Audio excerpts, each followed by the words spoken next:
Hi, welcome to the Natural Alternative Podcast. I'm Madonna Guy, and I'm here today with Deborah Husbands. Deborah's unique childhood has coloured the way she sees the world, having lived in and experienced many different countries and cultures. She is commonly referred to as the keeper of colour wisdom, being deeply connected to the Aura Soma system. Welcome, Deborah. Hello, thank you very much for having me. You are welcome. It's to be with you. So tell us how you got involved in this system of healthcare. Well, Aura Soma is a non-intrusive, self-selecting soul therapy.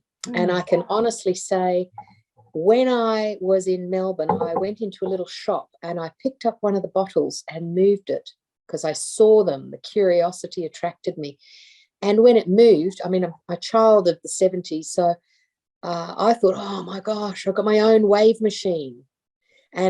But at the same time that moved, my whole inner world moved. So backing up a few years, I was at a place in boarding school, and I've had a number of experiences where have you ever heard of being sent to Coventry? No, that term does not ring a bell.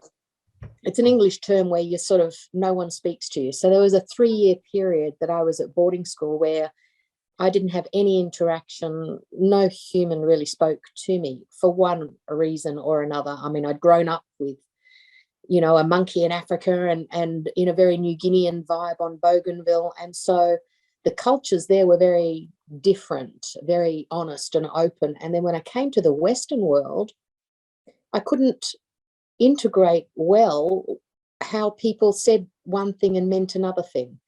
There was lots of two-faced, two-sided or backstabbing. So I had a great deal of difficulty communicating.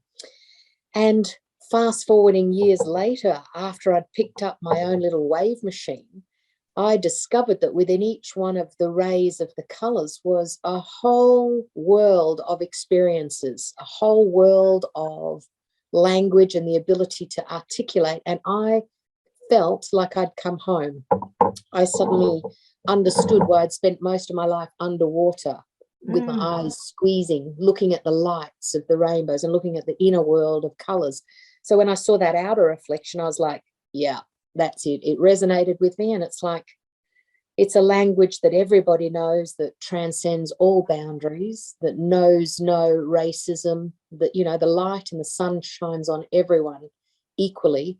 And this system unites people together. So even if you're having a disagreement, which is fantastic, you can disagree about what a color means to you, but you don't disagree about a color being a color, So yes, that's basically how I got into it, was that life-altering moment of my belly doing a backflip when I saw the magical movement in there.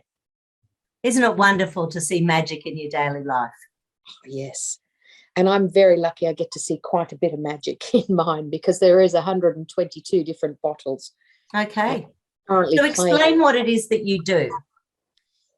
Okay, so in the Aura Soma system, there are 122 different multicolored bottles. There's a top fraction and a bottom fraction. The theory is the system was created by a blind woman called Vicky Wall back in the 80s, I think early 80s. And her story is quite unique. And she basically threw all of these things together. She had 49 different essential oils. She had some watery parts of the plant. She had some, other crystal tinctures and things. In the morning when she woke up, because she said it's like unseen hands guided her in this creation. And she just had a set of 5 bottles when she woke up in the morning and had no idea what that system was about or what it was for. She thought it was a massage oil or an oil that nourished the skin and an oil that nourished the soul. She kind of knew that much, and she could see auras at the time. So as the system developed, she could see people, she could see their auras. Now, I don't, but we can sense them, and we know a lot of information by the colors that you're drawn to, and what you choose is specifically about your code. But in the early days, Vicky could see that the people that had a certain color in their energy field or aura were attracted to the same colors in the bottles.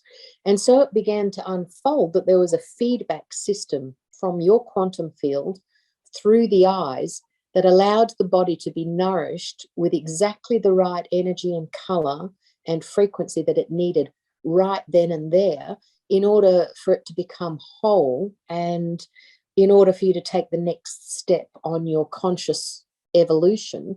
So basically, people would come in and choose out of that series of bottles, 4 of them, and that's the color code that we are speaking to your soul directly with. And it could be different each time. It could have similar themes, but that's the way your soul, your inner consciousness, or I like to say your inner tuition, that innate wisdom that lands in each one of us. It's how we can begin an inner dialogue of communication where meaning can be made upon whatever color that you are drawn to. Basically, then out of that series, people would take a bottle home to work with on their physical body that then has an effect on their electromagnetic field, which is being bombarded right now, or the energetic field of the astral realm, etc. So there's many different fields, and by us supporting, my new saying is that we're light bodybuilders. Nice. So I've never been able to be claiming I'm a gym junkie, but I'm a light bodybuilder junkie. Yes, yeah, nice. More people get to build this quantum level of light that sits within the physical being, that runs through the Chinese meridian systems. It runs through the yogic chakra systems. It can run through, any of the ancient philosophies of Maiden Mother Crone. So there's a unique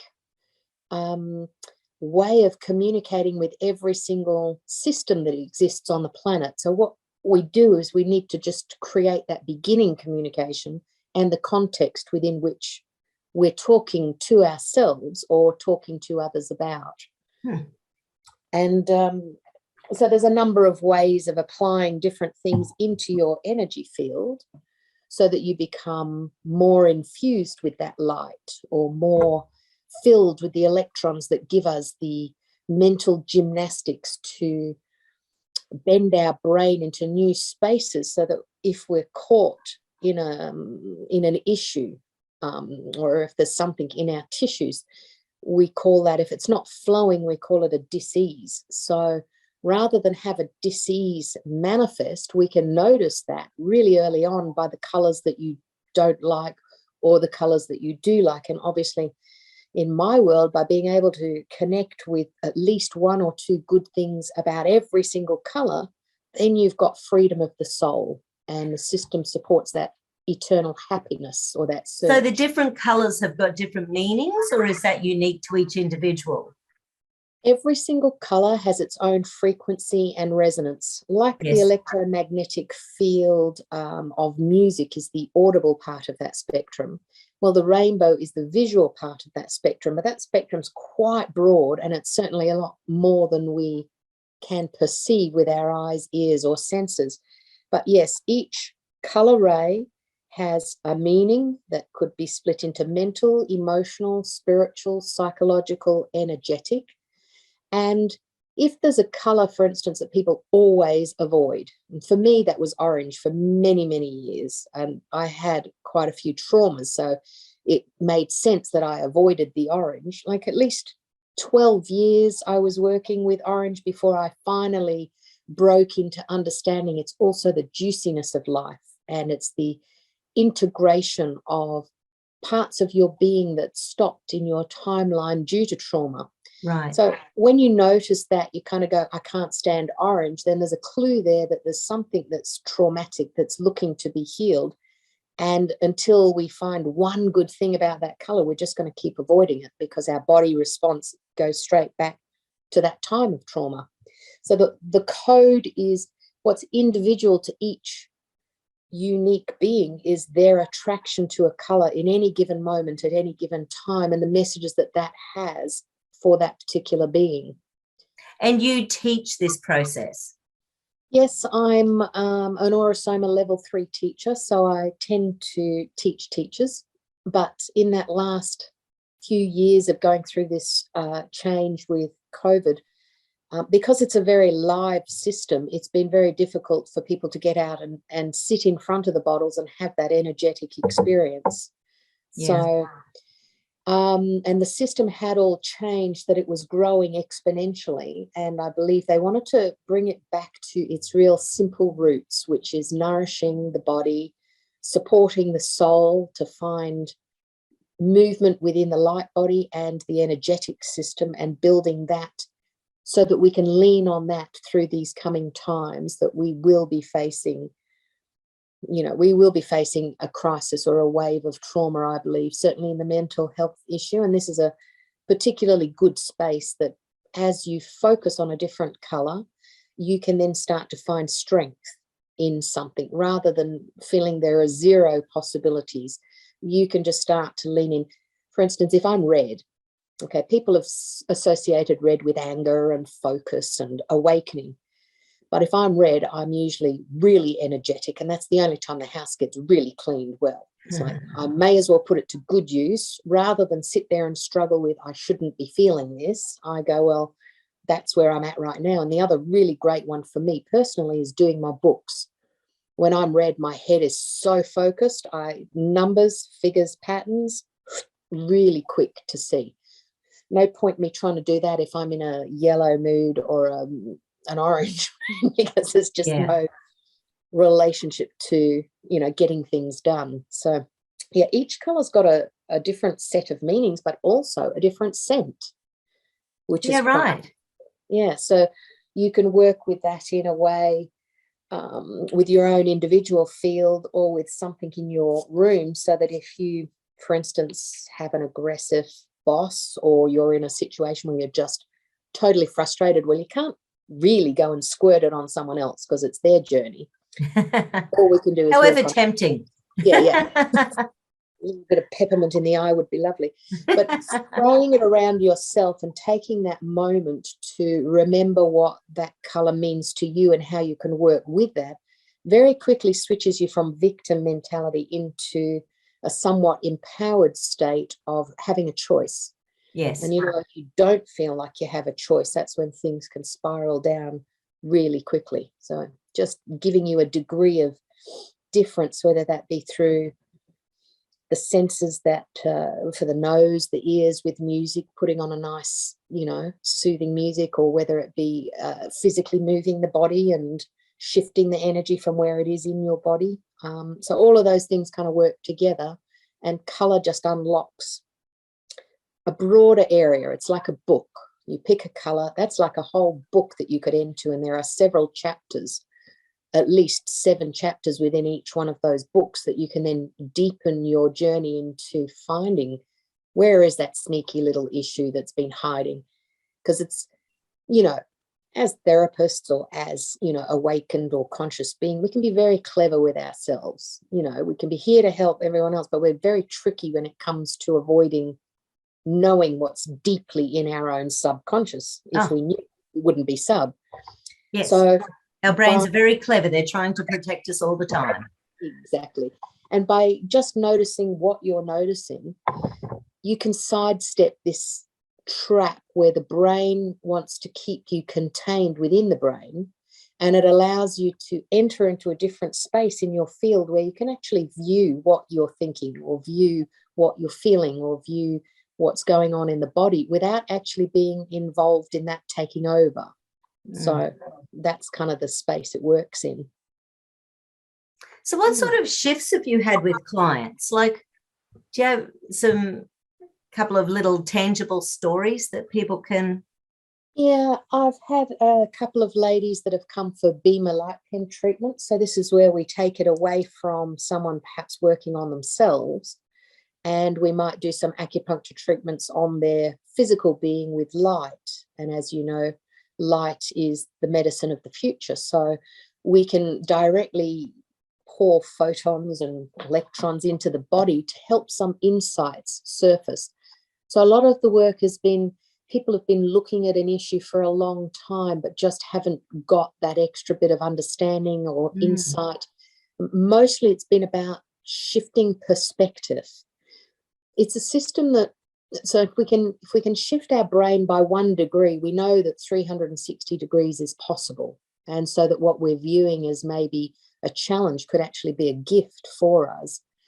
So in the physical, and we don't make claims to sort of heal the physical. It's more like the conglomeration of energy as a trigger point within the soul or within the emotional field. And when it's touched and seen, it starts to be an energy you can work with. So people that have been existing with trauma and managing trauma rather than dealing with trauma, there's a big difference there of sort of being able to switch us into, well, let's now make an empowered thought on what we want to make that energy mean. But I've also had people that were not regular in their cycles become regular. I've had a few ladies that have chosen bottles that indicated endometriosis could have been in the mix, and when they've worked with the bottles, somehow a few years later they've become pregnant, or within that year they've become pregnant. So it's shifting us from the physical healing to the world of energetics. So if people are working with the meridian system and they know their wood is burnt out or their liver is just a little bit overwhelmed and needs some support, we can actually work with the colors that nourish the liver and actually help people release in that way. And I think a lot of the work, particularly if one journeys through the sequence of courses, you know, a lot of people drawn to that work go on to teach people in their own ways, their own systems. But the learning of the language that means you could learn anything instantly and teach anything in a very holistic way is really invaluable on that level.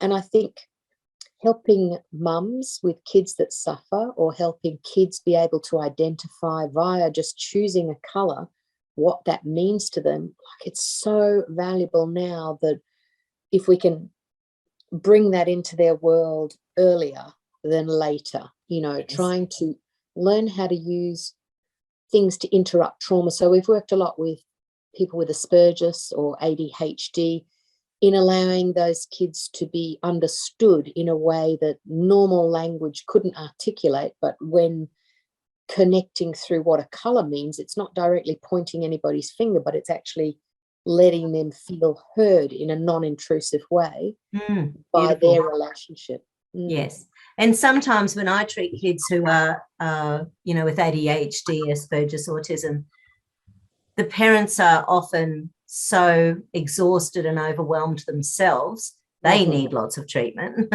You know, they need lots of support. But I think having something as that, like you say, that third person sort of in there chatting away to the child, so that, because I'm sure a lot of these kids don't feel heard at home, simply because of the amount of stress and trauma, you know, mother to child, father to child. Sure. And guilt and shame and blame and whatever else goes on like this. It's so difficult to carve your way through to a simple color. But when you do, it narrows down the field of 14 conversations to one area. Yes. So, you know, it buys you more time effectively, because there's a little kit that people can get that's got 14 or 17 colors in it. That's anybody can choose. These bottles, when you choose one bottle, that's for you. That's your own very personal journey about what's going on. Pomandas are very much about how we interact with each other's field. So anybody can pick a color, and then you've got some idea on where you can share the energy by sharing a couple of simple techniques. So they're really elegant tools to help us unlock a language that gives freedom to both. In fact, we've done a few Beamer Light Pen sessions on couples, some very successfully and some also successfully, but led to the end of the relationship because it was very clear when they've chosen the colors that there was not a connection or a harmony. So, and we've done a lot with mothers and children picking a bottle. So mum will pick a bottle that represents the child, and the child picks a bottle that represents mum. And in there's been some magical unlocking of, you know, what motivates the mother to make sure the child's brought up in a certain way. Like one could have been a swimmer and she went swimming all day, every day. And so she didn't want the child doing any physical activity. She wanted the child doing all the creative stuff that she missed out on.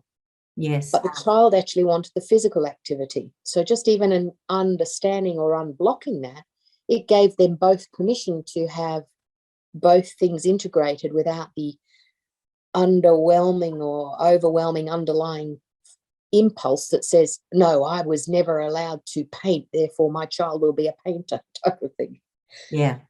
It's really great for relationships, I think. Yeah. Well, even Einstein said that the medicine of the future will be energy Yes. medicine. So it's all about energy. And he also said all matter is light vibrating at different frequencies.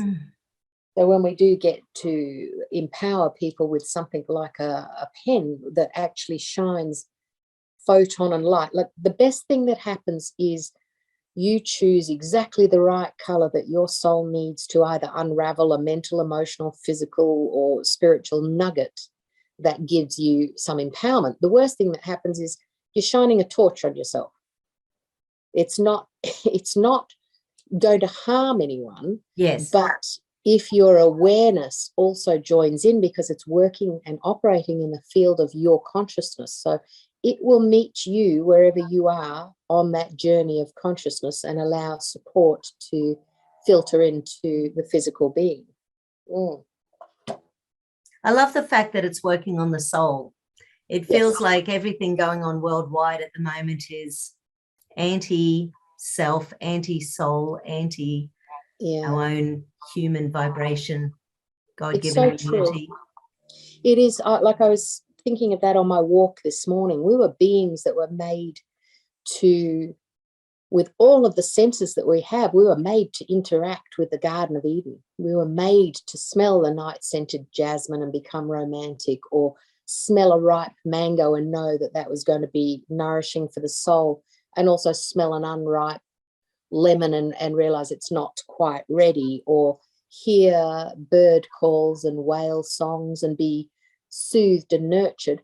And here we are right now being absolutely bombarded, sucked out of our brains into screens and screen time, and taken away from natural foods, having preservatives and additives and all of these genetic modification and so excuse me, but and so society is leading us away out of chemical convenience, the chemical convenience that lets us all be quicker and not as grounded. I mean, something simple as grounding yourself is what we're meant to do, is offload those electrons that have built up in the day, come back into the earth and be usable in so what little techniques do you have that you recommend for grounding?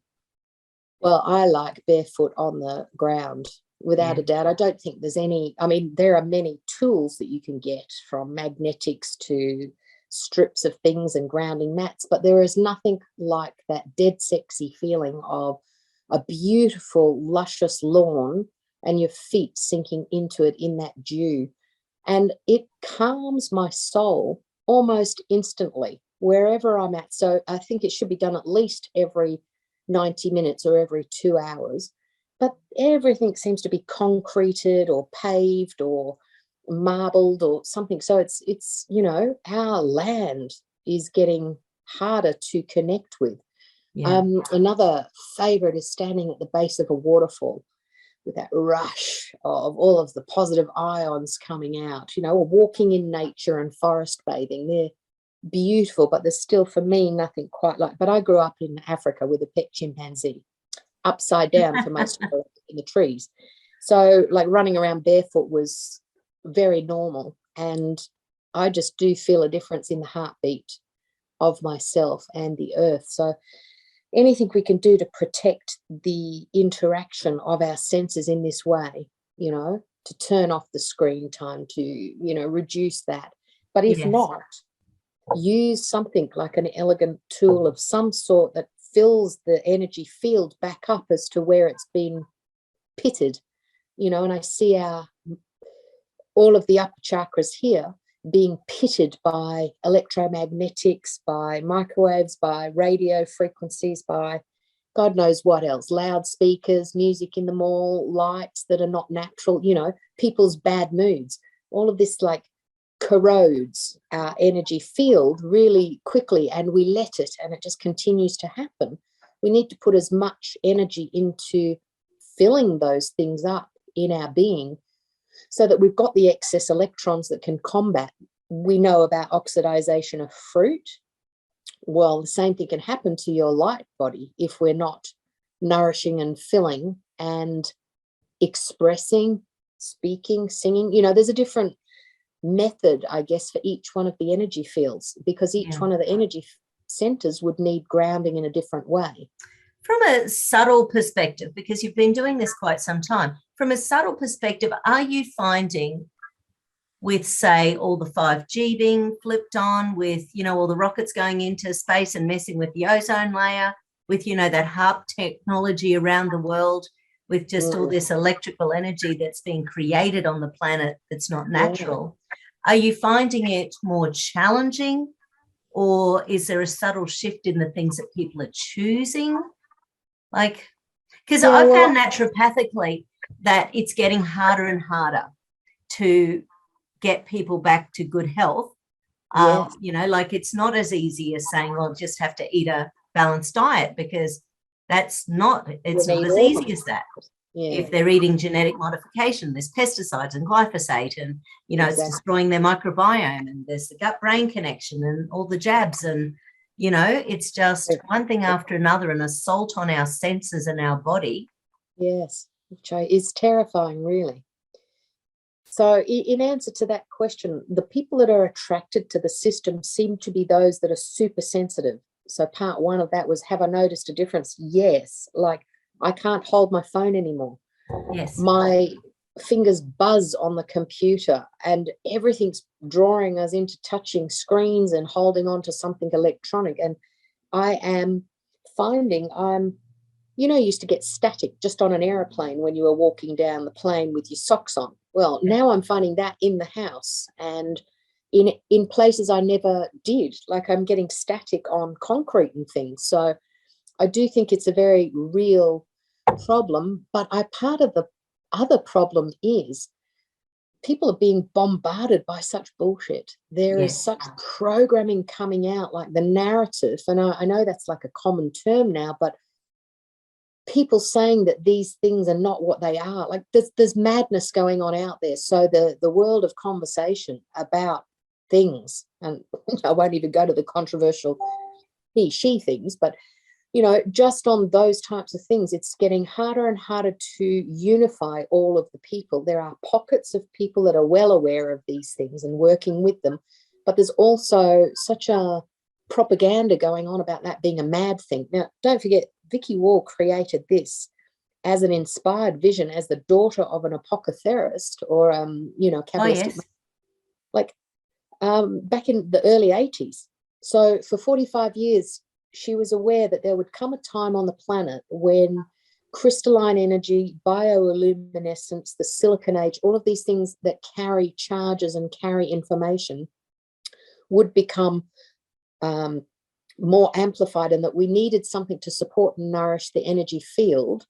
I guess the most difficult thing also is that people want an instant result, because you pop a Panadol or a pill, not that I do, but it's one pill, it's very strong, and it seems to work instantly in suppressing the symptoms enough for people to function. Yes. Well, natural world doesn't work like that, as you're well aware. It takes little and often, and it's more of a longer journey. It takes like a minute to, stuff yourself up somehow, but it might take 10 years for you to unravel what meanings you made out of that. And so the more stuff that's interfering, I think there's our consciousness is the greatest commodity on the planet right now, and people are trying to steal it and put it in what works for them. And I'm here to help empower people to regain, reclaim, and reframe their own consciousness so that they've got choice to see if they want to, so it's like being in the world but not of the world. Yes. And I'm seeing a group of what I'd say turquoise beings stepping into that quantum area and starting to really to know this is where they felt most at home, slightly off the planet, slightly connected to telepathy and, body language and more than meets the eye. So they're the ones that are sort of stepping forward with let's look at how to balance the newness of what's coming, the new technologies that could be very helpful, but also be very aware there are new technologies that are very harmful. And Yes. what makes the difference is only your consciousness as to whether something adds to your field in a healthy way or steals from your field in not a healthy way. Yes. And I Learning think, that. thank goodness, there's been this wonderful dialogue the last couple of years with people who are, you know, finding their tribes and discovering, you know, the underlying challenges on the planet.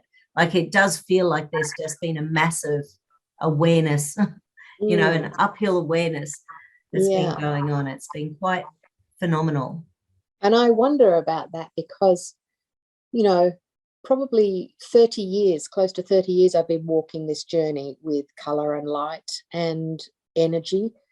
And I remember being very misunderstood early on, even though it was a field I was very connected to. And I always thought, well, okay, fine, I've been called a pioneer at some point in time because that information was new. And now it's in every magazine, it's in every, you know, post or whatever. But I think what's also happened is those that were pioneering have suddenly understood the difference between managing your trauma and knowledge and dealing with your trauma and knowledge. So I think there's a lot of us digging in right now because we've learned how to heal our trauma or what that, and it's not light and love. It's kind of like facing the dark side often. Yes. And really not wanting to be here and not wanting certain habits and, you know, screaming nights of the soul to get to a place where we know we might have that lovely light look, smile on the face, but it comes with a warning that work is required in order to make the difference. So we'll see how strong some of those, let's say, influencing personalities that might not have the depth of experience, the difference between those two, we'll see how that pans out or plays out in the coming times, I guess. Yes. So you do one-on-one and one-on-two sessions. So you obviously deal with... Somehow that sounded rude, but yeah. But do you also do distance, like Zoom? You know, I have just started. I'm in the midst of creating an app that should be ready early July. That's just teaching people a little bit of the language of color so that they can start to notice how that is and interact in their energy field. That's what I'd probably say for distance. We can do beamer light pen treatments over the internet, but I like, if possible, for people to be present. It's to interact with the living energies of a bottle, to understand that there's nothing unnatural in here. It's all 49 essential oils, herbs, programmed water, and crystal tinctures. So it's connecting the plant, the mineral, and the human being the color kingdom. Wow. So if you get to interact with a set of Aura Soma bottles, and there are Aura Soma bottles around the world, but I'm here in Brisbane. So if you get to see that, then there's a different depth of experience that you're having within your field. And that's the difference, I think, between distant and present. And I think distance healings work better for me if people have actually interacted with the color and we're on a bit of a plan. So we've got an idea in their quantum field what's going on. And then it can be very successful in bringing anxiety down and depression, you know, lightening that and just a letting go or helping to find your soul purpose. So those types of, let me say, upper chakra searches, and probably physical connection to the lower chakras is kind of better to have a bottle to put on and support your physicality whilst it's releasing certain things. So yes, there's one-on-one consultations, there's group sessions that we do that are quite lovely, that connect to an energy of each person having a message, which then connects to a community message, and people leave empowered with their own journey, but with a journey of what to hold in the space for community.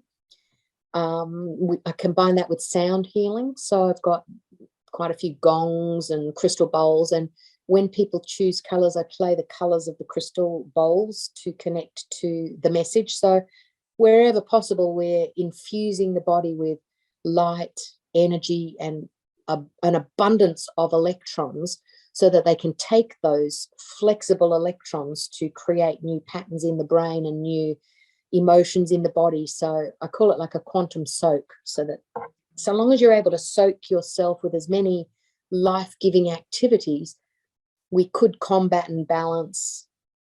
I mean, obviously, wouldn't it be lovely to be living off-grid somewhere in nature, in an orchard like the Garden of Eden, with beautiful water source? But that's not going to be physically possible for a lot of people. So whilst they're at work, or whilst they're in the car, or whilst they're in the elevator or something, you can use a commander that gives you 15 seconds or 5 minutes of presence, however long you want to go into that just gives you a gentle reminder to be engaging the part of your brain that I found associated with anxiety or depression, and this inner critic I had non-stop. You suck, and a lot worse. The inner critic was terrible. When I add in this language of color, that inner critic's turned to curiosity. Oh, you suck. Yeah, but what if you didn't? What if you were right? How could that fit within the colors you're seeing and where that moves to? Because part of the journey is not just knowing where each of the colors are in your energy field and how that resonates, but how does it move? Because being stuck is death. No movement is death. When something's not oscillating, it's done. So how can we keep movement in there, and how can we create, two spaces so that people can move, rather than one space where people feel like they're in a funnel and being stuck in a point where they feel helpless? So kind of interrupting that little funnel with little bits of color on the way gives your brain something positive to think of. Yeah, and we've had 2.5 years of being told by governments we're helpless and we must be fearful. It's been, so many people have just gone down into that. I'm so worried for them. Having very close and personal experience on people not wanting to be on the planet anymore because they just can't.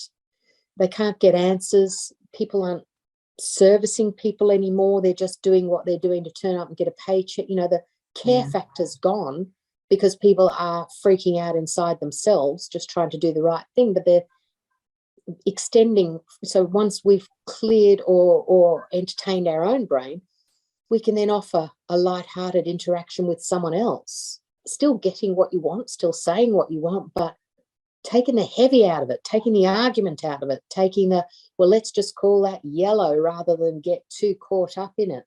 If you're in yellow, where do you want to go? Do you want to go up to olive or up to green, or do you want to go down to orange, or do you want to flip around and come up to violet?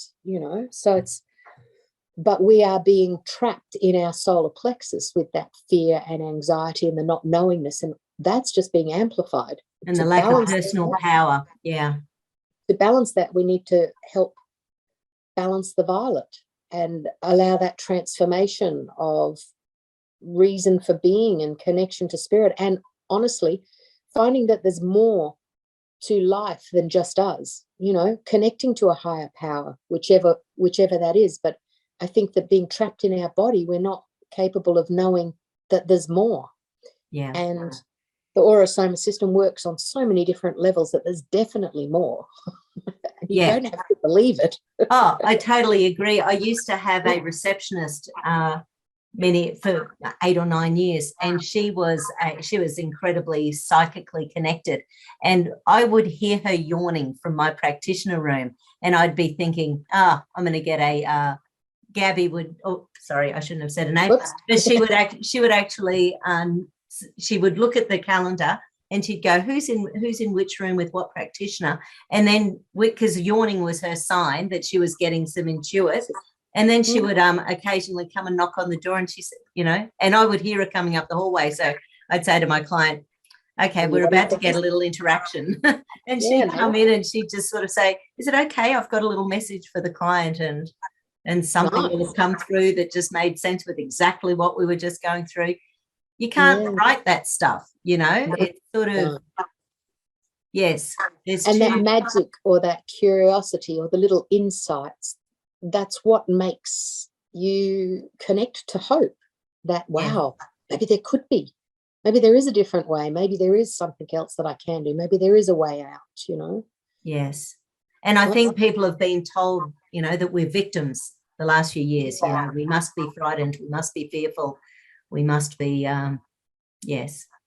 And I think it's bringing up a lot of trust issues, to be honest, because so it sits in this royal area, but these people are actually in a position of authority, elected or not, but that's where they are. So when they speak, their words weigh heavily on, people who assume it's honest, truthful, and supportive, as opposed to just waffle. But I do also know from our experience in running as politicians, very little experience is necessary. Very few people have actually gone through anything like politics school or whatever it is, or become experts in their field. So we are effectively disempowering ourselves by listening to an authority who's not actually an authority. Yes. They're just in a position where they're claiming that. So, where that's helpful in something like the army or the SAS or, martial arts, because there is a natural authority. If we're stuck in this fear, we need to reach up to a higher authority and find out, well, we're being told that's truth, but is that truth for me? And this area of perception and clarity at the sense doors is where we get our, pieces of information, but it's being dialed down by people that don't really want us, I guess, to wake up. Yes. I have no proof of that, but that's just the way it appears if I look at the patterning of what's going on, that people are not common sense anymore. Yeah. And I did hear that children, I was listening to Dr. Naomi Wolf on Dr. Joseph McCullough last week, and she was saying that the average child has gone down 21 IQ points because of the masks. Yeah. So not only we're not seeing the mouths, we're not seeing, that human expressions. Yeah, which is so much to do with learning, and voice. Needing voice therapy has gone up 300%, and just it's quite shocking. And there's a lot of children out there and I'm sure we're going to be seeing lots more of this. I've already started in my clinic kids who are 14, 15, 16-year-olds. They can't leave their houses at the moment. I can't. They are just so depressed they can't actually make themselves get up and get out the door. Yeah. And at least, in my world, I could bring in a little bit of color and light and something like, and I would in that instance just say, well, choose one goal that is achievable. I'm going to walk to the bus stop and back, just so that you know that you do it, because there is no, as you know, there's no you're never going to get rid of anxiety forever. No. You're always it's part of our natural reason for making sure we're still alive. We do need it in that way, but it's being fiddled with, manipulated, way that is, and we're not having the balance of integrated learning, inner wisdom, and the inner knowing. We're not having that validated in any way. All that's being told is that you basically do it this way because we're telling you. The natural questioning and the natural ability to feel for yourself and understand. Yes. This is why I do think the meek will inherit the earth, because people that don't have multimedia, that are not so, attached to needing a government to provide for them, they're just carrying on in their own little world in a very special way. Yes, with their own little immune systems fighting off, the big bad viruses. Gosh, and then we look at people bringing in synthetic foods. Yes, I saw this week that there is now vegan fish that look exactly like fish. They taste like fish, but they've got the texture of more a nappy texture, a wet nappy texture. And I actually think I've eaten that fish back when I was eating fish. I remember noticing that.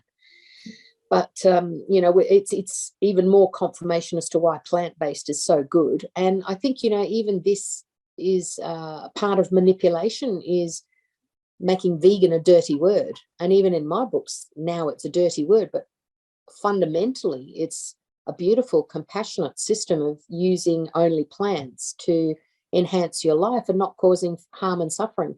But now that we're bringing in the fake meats, the moldy grown ones, the, you know, and calling that vegan food. Yes. And adding in the additives and the addictive, you know, salt, oil and sugar trap, and processing it and over processing it. Yes. Is tricking people, you know, so they're coming at hints and away. People need to be reading. People need to be readers when they're buying their foods. You know, now that, you know, as we know, Bill Gates owns 78% of the farmland in America.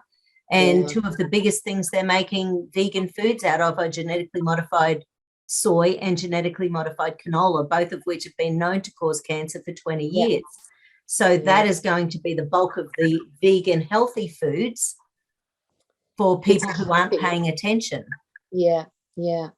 And I like to bring back a little bit of that Indigenous connection to, I mean, I feel very sad that we're so segregated within our own four walls, and that we don't have like a sheep that was chosen or a lamb that was chosen to feed the whole family on their once a month get together, and making it really special and precious and you know, honorable. So to bring back a little bit of the honor in whatever it is that you do. I'm not saying don't ever eat meat, but I'm just saying like bringing the honor back, or bringing the consciousness back, that we know where it's sourced, who's looking after it, who loves it, and who's just got it. There's weird little laws being passed all over the place in Australia. I know it's all part of the big picture that's going on. But this week they're trying to pass one in Victoria, or maybe it's just been passed, where if you're out on the land and you have a gun, so therefore, yes, you can shoot foxes or, you know, wild pigs or something, it's a $12,000 fine if you give some of that meat to a family or friend. That's ridiculous. It's totally ridiculous. And so, like, what is that about? And firewood in South Australia and New South Wales, they're making firewood illegal in your own house because firewood smoke is so damaging to our lungs. It's just bizarre. And the other crazy. The other mad one was, if they were to fence cattle away from a dam, you're going to cut methane by 70%. Yes, but they don't drink water then. Like, this is becoming a serious shit show. Yeah, exactly. Serious. And have you seen the little masks they want to put on the cows? They've got like little cow, so that they're not breathing out methane, and there's another little one over their little tail. Just awful. Ridiculous. Although I've seen some very good cookers that use human methane.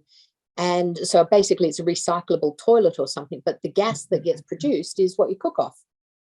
Really? Well, that sounds wonderful. I'd probably rather have the cow poo, personally. I feel too attached to something. But I still thought some of those innovations are pretty good. Yes. Some of the innovations that allow us to capture, store, amplify, reuse, repurpose energy is great. Like, and that's the purpose of grounding, is that we can get rid of the extra electrons. Otherwise, we're frying ourselves constantly. And then when you have you frying coming in together with someone else frying, where do you think the electrons go? There's a big smash and then a big argument, and lightning happens. So it's like responsibility for the self, being able to respond to whatever stimuli, and then being able to teach anyone in your field how to do that, and being able to stay under the radar so that that's not actually somehow going to be shut down, you having a light pen. Because I think, you know, if someone's not making money out of it, that's all the synthetic food's about, is let's make heaps of that, starve everyone from real food, or make that so expensive that no one can afford it, and feed them only the little bits, making everybody, like, I don't know if that, to me, it's just so wrong and so visible. I can't comprehend those that can't see. Yes. That, like, I just really, probably where I have my issue is like, how do I can't even open the door to some conversations. Yes. Because it seems so surreal even to ourselves. Yes. And on the United Nations website, there's like 300 pages about Agenda 21. So they're not hiding it. It's all out there. And part of that is talking about individual countries being utilized to make one particular thing, so that instead of a country being sovereign and being able to provide for itself, they're trying to make it so we need this from China, we need this from the States, we need this from Europe, we need this from England. So cutting all of our manufacturing and cutting all of our ability to produce, like the wool industry is suffering big time. Beef exports and things are suffering, you know, it's like, it just doesn't make sense. It's not sustainable for sure. Yes. But I don't think that is going to be the thing that changes the chemical convenience on the planet, you know, until we're all turning off our electrical items. And, you know, I'm here on a phone with you. I've got a computer here. So like I'm part of the problem as well, but I did see a lovely solar paneled generator recently. What a fantastic idea, this innovation. Wow. It looks like a sunflower, but it's a portable generator. So it means that if the sun's shining, you can actually charge enough to, like a normal generator would run a fridge and a few things in the house. This is something, if we could start to recharge very simply our energetic tools or our electric tools from a solar panel instead of from the electricity, we'd be able to use that other stuff for things that we really need. Yes, absolutely. Wouldn't it be nice if they turned the lights out at night? Like in the city, I'm looking around buildings that have still got every light on in every room. There's no one there, clearly, but like turning off lights within Woolworths at night, really, like that's to me, I feel a little bit OCD about the waste of energy. Yeah, especially when they're claiming we have an energy crisis. Exactly.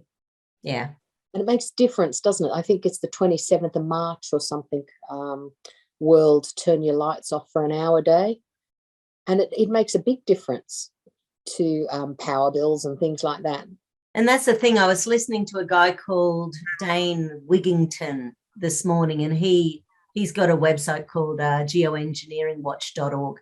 But he was talking about how climate change as a subject makes people angry because they're really worried about the real thing, which is the pollution and the loss of our forests and the loss of our ecosystems. So that part of it, the ecosystems and our fish being filled with plastics and plastics being in our environment and all the aluminium in the atmosphere and all of this stuff that's going on, that is not great for us as little human beings. Yeah. But calling it climate change when that isn't the thing, it's really the pollution. That's the problem. And all the bigwigs trying to shut you and I down, they're the ones creating the pollution. I know. I mean, and this is why we did both want to make a stand to make a difference, but I was horrified to see how many people are just in survival mode. So they are just doing what they need to do to continue to survive, to get to a job, to pay a rent. You know, they're not thinking of a longer term. No, they're not. We do need to think generationally, and we need to think energetically and with Indigenous connection. You know, we need to work better. We need to work smarter, not for money. You can't eat money in the end, but in the preservation of this incredible land that we're on, which is a big spaceship fully equipped to support humanity, hurtling through space at God knows how fast, and here we are crapping in the nest. Like, it's almost enough to be overwhelming if I didn't have. Well, funnily enough, that's what Dane said in this interview this morning. He said, humans aren't acting in a way that makes me think that they are going to be here on the planet, you know, long term. Yes. You know, what are we doing? So, well, in my case, I'm doing what little I can to bring a little bit of light, love, laughter, and enhancement of happiness on the planet. So how do people contact you, Deborah? I do have an insight called indelight.com.au. I'm going to be up at the Conscious Life Expo in a week or so, and at the Boho Lux, and otherwise I'm in Chermside. So I'm sure if you Google indelight.com, you will be able to put your details into a form there. And Do I'm you not have just, a Facebook or Instagram page? I do have Instagram, Deb at In Delight, and you can see some of the lovely pictures. I've been, I'm so excited about, I've been taking some fantastic photos and footage of the bottles, and I'm excited about that. Oh, they're so beautiful. Yeah, I can just, that energy is just lovely. I know, they're like, and everyone is slightly different. So yeah. So Chermside West for individual consults. I've got a level 1 course coming up in August, for probably more so for teachers or people that are working with lots of groups of people. Having said that, individuals can go through that just for the journey of learning more about themselves as well. So it's Why do you say it's for teachers? What does that mean? Well, I think that everybody could be an expert in an area, but we could all improve the way we communicate with people. So for teachers, mothers, carers, for anyone who is working with people, learning how to refine your language to be able to articulate what you mean to say and have people on the same playing field based on the words they're using and the words you're using, we can enhance understanding, communication, and enhance relationships. So I think if people move into understanding that training, like the app that I'm putting out is only going to be giving one part of your field information. It's how to learn how to think about colour and language. And the level 1 course goes through very much all of our concepts. And how many days is it and how much is it? There's a level 1, 2 and 3 course. They're all 4 days and they're all $8.95. Yep. And that then by the time one has finished a level 1, 2 and 3, you are able to be registered by As I Act, the Aura Soma Arts and Science International Academy of Colour Technology in England. And you're able to then, work with bottles and work with the public. But for people that are working with anybody, a level 1 will show you what tools you can use in any discipline. So I have people that are astrologers, numerologists, body workers, gardeners. There's a broad range of people that want to heal something in themselves or want to support their family's healing. So I'm calling those people teachers, carers, mentors. Anytime you can enhance your own understanding of who you are, you can meet someone more clearly where they are, even if you don't get their explicit experience. You certainly know if they're telling you it's a yellow thing, you can relate to them in the same field. So I think that's wonderful. So I think what else is coming up? Or I should have it on the website, but I'm in between two minds about keeping things as technology, yes, and also moving away from it. But I do think like the app is something people can get that has the little Pomander kit that comes with it that gives you 12 or 13 colours of 10 minutes of information, 15 minutes of meditation, a little self-reflective worksheet, and every single colour of the Pomanders that exists. So that as people are learning about it, they're also able to visualize the color and use the scent and use that interaction in their energy field. And then that is at least somewhere to start. And especially if you've got that at home with kids that can pick up anything, if you've got an idea of what that language means, you'll notice why you're clashing with some kids, why you get on better with others, why there's a certain word that always triggers something. But if you change that word, you're not in the war anymore. Like, it's just peace of mind in knowing you can interact in a clearer, enhanced way, like I said. And the kids know, if they pick up red, then they know they either have to sleep because they're exhausted or run around the block or go and punch a punching bag. Like, schools don't run on what, Steiner schools do, and the Aura Soma system's based a lot on Steiner's philosophy, but kids that are anxious and needing to move, like, sometimes the movement's the only thing that can allow them to not be screaming in rage. So when we're told you cannot move, it's like a prison sentence, isn't it? So if you've got that energy And you know when you've got that energy, you've got a red corner. I mean, wouldn't it be cool in every school if they had an activity corners, like just 4 corners, a yellow, a red, a blue, and a green one? Almost you could fit that to personality types as well. But if kids need to, if they're in a red mood, they can actually go and jump up and down on a trampoline for 5 minutes. Yeah. And if they're needing the blue, they can actually go and learn how to breathe and count their breaths and think at the tip of their nose and let that come in and let that go out, and learn to use a voice. They might in that situation. They might be looking at digestion in the yellow. So laughter yoga, laughter therapy, or jiggling, for goodness sake, helps to shift things out. So, and the green is that just that space of nature where we can find ourselves grounding and peaceful and in a space of being able to hear or be heard, but everything's got both sides of the fence. So you might be super active with red, or you might be super exhausted and on the brink of adrenal fatigue from giving too much blood, so it's like you get to learn what that balance is and where you're sitting on it, and then you get to see where someone else might be sitting on it. So then we're not assuming we know where someone's at, which is wonderful, especially for relationships. Yeah, absolutely. Because rather than jumping to conclusions and going, well, when I'm red, I'm like this. Well, when someone else is red, they're like something else, So even having that conversation is bloody helpful. Yes. What a concept.